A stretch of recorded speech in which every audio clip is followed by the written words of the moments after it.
Evening and welcome to Mostly Arsenal. Actually episode 40, can't believe we've done 40 of these. Firstly, a word on shocks. Now, I didn't know shocks, but I know plenty of people who did, and it's always tragically sad when somebody goes so early. So I just wanted to say that my thoughts are with everybody that's feeling his loss at the moment. Rest in peace. Now on to tonight's discussion points on Topical Storm. I think it's like episode 4 of Topical Storm, but obviously it's going to be about Liverpool, Carabao Cup, EFL, and also Arsenal failing to control their players in that disgraceful show of violence and aggression towards the referee against Man City. So this brings in, now the proper name is the Professional Game Match Officials Limited, but I can't be asked to say that every fucking time I want to mention them, so I'm just going to call them Pugmol from now on. So for future reference, that is what they shall be known as. Before we get into it, as usual, if you like the video, please like it. If it's your first time watching this, don't forget to subscribe and hit the notification bell. That would be super. Without any further ado, let's crack on. I've got loads of notes in front of me here, so I'm going to keep wandering around and referring back to these. But the first thing, obviously, is Liverpool. For the last couple of days, I was worrying that this was going to happen. I think we could all see it happening. Now, I don't know if they've pulled a fast one, if they've bottled it, or if it's really a genuine thing that they couldn't field a team. But essentially, of all the players that you register for all the various competitions at the start of the season, for you to not be able to fulfil a match, you need to have at least 13 outfield players and 1 goalkeeper. Now it turns out that they didn't have one of 3 goalkeepers fit for the game. Probably nothing to do with the fact that AFCON's on. Apparently they're trying to get that cancelled as well. But yeah, you never know on that one. But the thing is, if they didn't have a single goalkeeper who was fit, then yeah, the game can't go on. And looking at the EFL's rulings for the Carabao Cup, it's down to the EFL's discretion as to whether a game can be postponed or not, which is fine, you know, those are the rules. But the thing that bothers me is, I think it was September 2020, Leyton Orient against Spurs. I think it was the 2nd or 3rd round of the Carabao Cup, and Leyton Orient had to forfeit because they couldn't get a team out. And one of their players, the goalkeeper Lawrence Vigouroux, he's come out on social media today, presumably Twitter. It's not really going to be fucking anywhere else, is it? But he's been really quite upset, and there's a quote from him here, and I'm gonna read it to you. Well, it's actually not the quote from him. It's a quote from a conversation he had with a Liverpool fan on Twitter. Now, Lawrence Vigouroux, he's less than happy, and he's saying the same as the rest of us. Basically, it's like, you know, how come they get their game postponed, but we had to forfeit? And one Liverpool fan said to him, it saved Leyton Orient from getting stuffed, which is probably a fair point. But his response was, it probably did, mate, but it lost the club TV money, etc., which for a club at this level is important. And he went on to say, I see you're from the Cotswolds, mate. Maybe try supporting your local club and helping them out. Shade. I like that. But it's a very, very relevant point. If you compare the Leyton Orient game with the other lot, with a 2-leg semi-final between Arsenal and Liverpool, you've got 2 small clubs in a lower level game and 2 big clubs playing a 2-leg semi-final. Now, we all understand there's certain things at stake here. You've got the sponsors of the tournament. They don't want a two-leg semi-final between Arsenal and Liverpool to be null and void. They want that game to go ahead, and the rules that the EFL go by in the Carabao Cup is a game can be postponed as long as it can be played before the next round of games are played. So therefore these two legs will be played before the final takes place. When you look at COVID and everything else that's going on, the amount of games that have been postponed, I looked at some of them today, the list is fucking ridiculous. So from my point of view, it should have just been a one-legger anyway, taking everything into account. But again, Carabao are the sponsors, they want their money's worth, and they want a big, big game between Arsenal and Liverpool. Now, Liverpool's statement goes, the club's submission to have the fixture rescheduled has been approved by the EFL due to increasing numbers of suspected positive COVID-19 cases among players and staff. Now, that's the thing, suspected. See, the funny thing is, I fucking sneezed yesterday. I had this fucking bogey that's flapping around in my nostril, and it made me sneeze. So now I've got to postpone and isolate because I've got a suspected case of COVID. I haven't really, but it's the same fucking thing, isn't it? They're not confirmed. They are suspected, and I do believe that Jurgen Klopp's pulled a fast one. Apparently, his assistant has also tested positive. So Jurgen Klopp hasn't actually tested positive. He's just got mild symptoms. So he's self-isolating, which seems a little bit fucking sketchy to me anyway. Maybe you could say he's doing the right thing, but I think he's doing the right thing by Liverpool. And he's pulled a massive fucking fast one there. And by the two legs being pushed back effectively by a week, there's the outside chance that, especially Mo Salah playing for Egypt, he could well be leaving the AFCON early and he'll be back for the second leg. You know, these are just my thoughts and opinions, but it's sketchy as fuck, if you ask me. I don't know what you lot think. Feel free to drop your comments down below and let me know what you think. But problem is, you get to my age, it's impossible to not be tainted by a sprinkling of cynicism and things like this. You look beyond the story.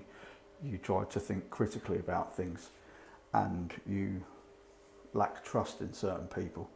Jurgen Klopp's been really fucking clever here, but it's not that long ago Aston Villa had to field a team of literally youth team players for the same reasons. I just think sometimes, come on, be a man about it and just stand up and, you know, have a 100% attendance record, if you know what I mean. What are we on to next? Yeah, the home and away fixtures have been switched, so obviously we were supposed to be home first leg, but now the first leg's at Anfield, the second leg's at our place. I'm not entirely against that, to be honest. I've always seen it that it's a little bit better if you get the home leg second. Now we're going to go there. I don't know what team they're going to put out. I don't even know if they're going to have a team against Shrewsbury at the weekend in the FA Cup. But the FA have said that they're not accepting this as an excuse, so teams have to play, which kind of does Liverpool a favour because it takes them out the firing line. But they will play against Shrewsbury, and you know, if it's a real issue for them, then they're going to have to play the inexperienced and youth players against us, and I hope we go full strength. I hope we fucking annihilate them, to be honest, teach them a lesson. And I hope when they come back to ours we do the same thing again. I worry that this script is already written and certain players are going to come back from AFCON and do the dirty on us, but I just want us to take them to the fucking cleaners and teach them that, you know, we've all had problems. We've had games where we've been massively under strength because of COVID, but we've still played the games. And that kind of brings me on to my next point. So we got charged with failing to control our players when Gabriel got sent off against Man City. I don't really see what we did by failing to control our players, because all they were doing was complaining about a referee's decision when one of their players got sent off. Now, I didn't see a lot wrong with what they were doing. Yeah, they were complaining, and I think we kind of, we got a 20 grand fine, which ain't the worst thing in the world. I'll take that, and I'm sure the powers that be in the hierarchy at the Arsenal will take that as well.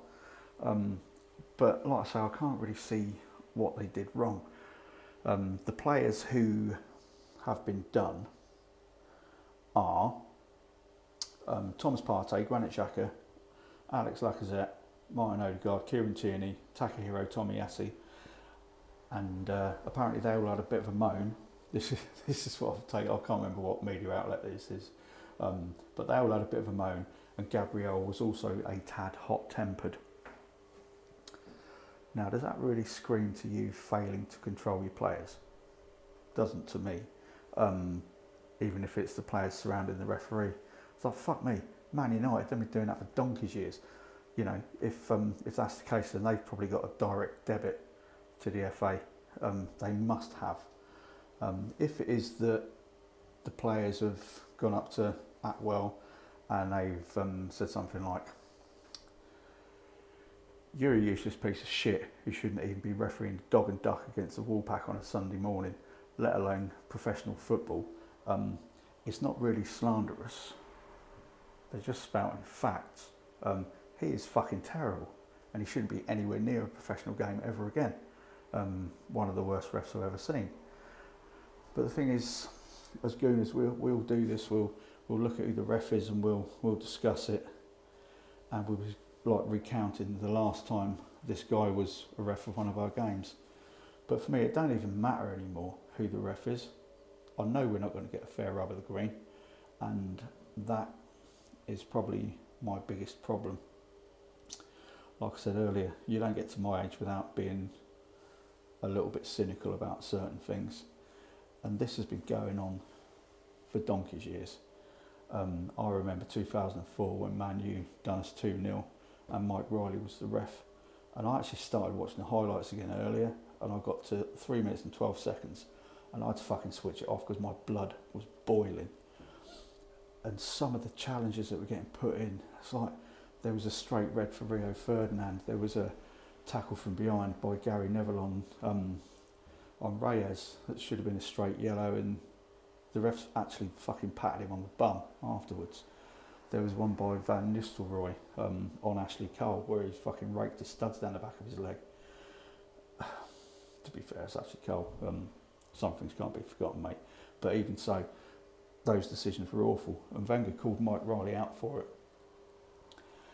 And this is 17 years ago, and it's still going on.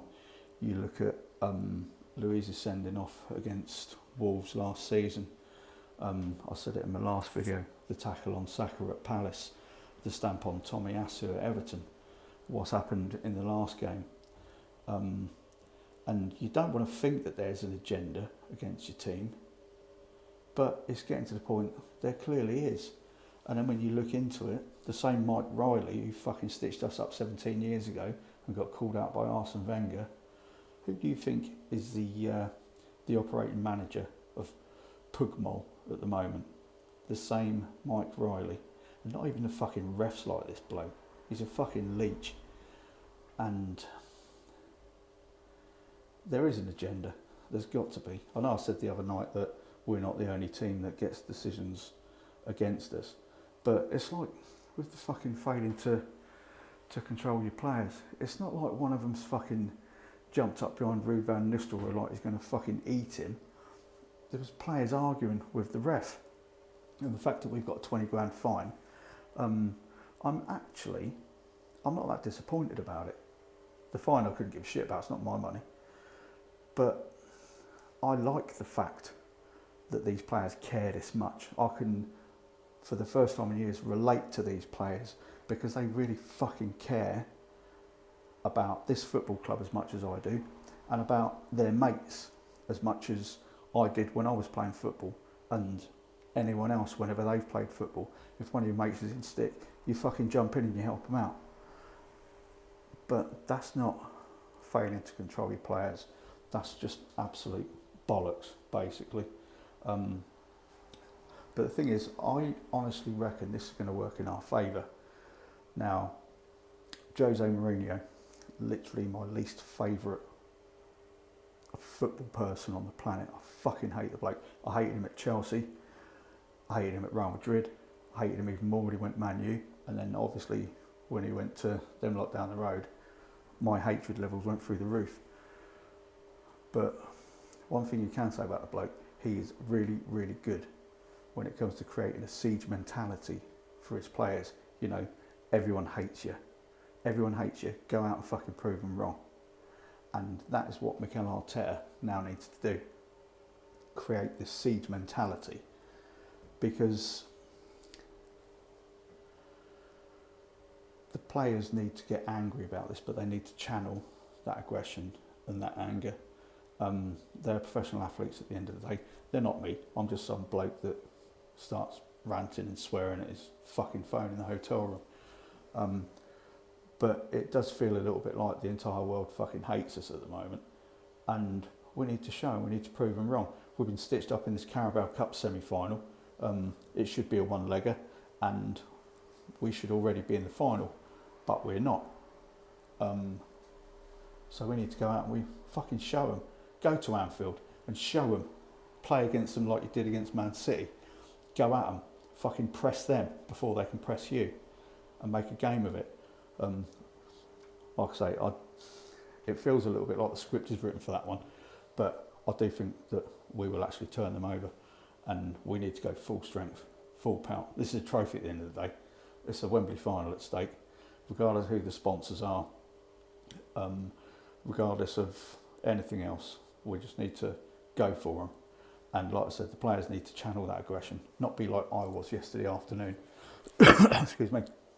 So yesterday, I'm mincing around Oxford taking pictures of buildings and stuff, and I was having a great day.